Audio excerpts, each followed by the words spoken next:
Balerina Capucina dan ikan yang terperangkap. Di sebuah lembah yang damai hiduplah balerina Capucina.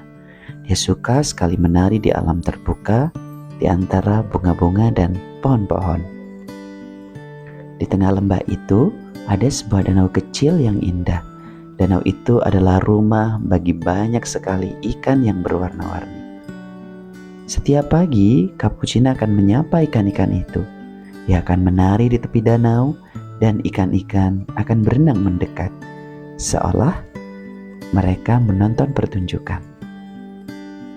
Tapi suatu hari, Capucina melihat sesuatu yang aneh. Danau itu terlihat lebih kecil, permukaan airnya menyusut. Ikan-ikan mulai panik. Mereka berenang berdesakan di tengah danau yang semakin sempit. Capucina melihat seekor ikan kecil bernama Kiki yang terlihat sangat ketakutan. "Ada apa, Kiki?" tanya Capucina. "Danau kita mengering," jawab Kiki. Capucina melihat ke arah ikan yang paling tua dan bijaksana. "Koro, Koro, apa yang terjadi?" tanyanya. "Lembah ini sudah lama tidak hujan," jawab Koro dengan suara pelan. "Dan sungai terdekat terlalu jauh. Air tidak bisa mengalir ke sini."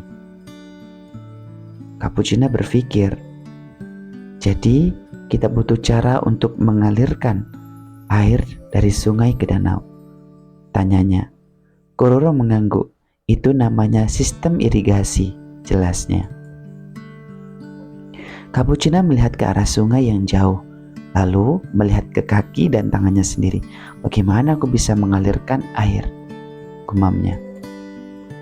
Tiba-tiba sebuah ide muncul di kepalanya. Gerakan tariannya yang lembut dan mengalir, bukankah itu seperti air? "Aku tahu caranya," seru Capucina. Aku akan menari untuk membawa air ke danau." Capucina berlari ke tepi sungai. Ia mengambil posisi, lalu memulai tariannya. Gerakannya mengalir seperti aliran air yang lembut. Dengan pelai yang dalam, ia seolah-olah menarik air dari sungai. Air itu mulai bergerak membentuk sebuah jalur kecil di tanah.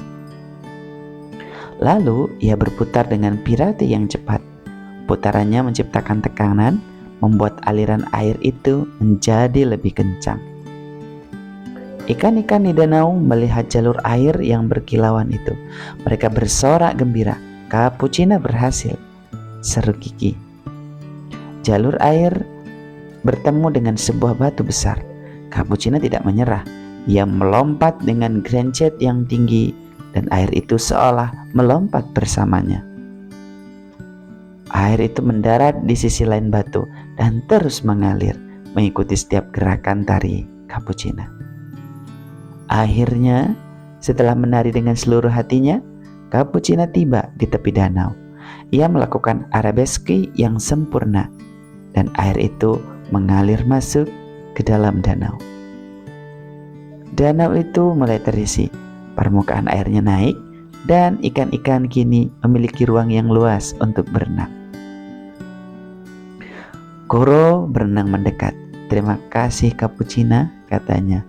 "Kau telah menyelamatkan kami semua." Capucina tersenyum. "Aku hanya menari," jawabnya, "tapi tarian ini adalah untuk kalian." Sejak saat itu, danau itu selalu penuh, dan setiap kali Capucina menari di tepi danau, ikan-ikan akan menari bersamanya di dalam air.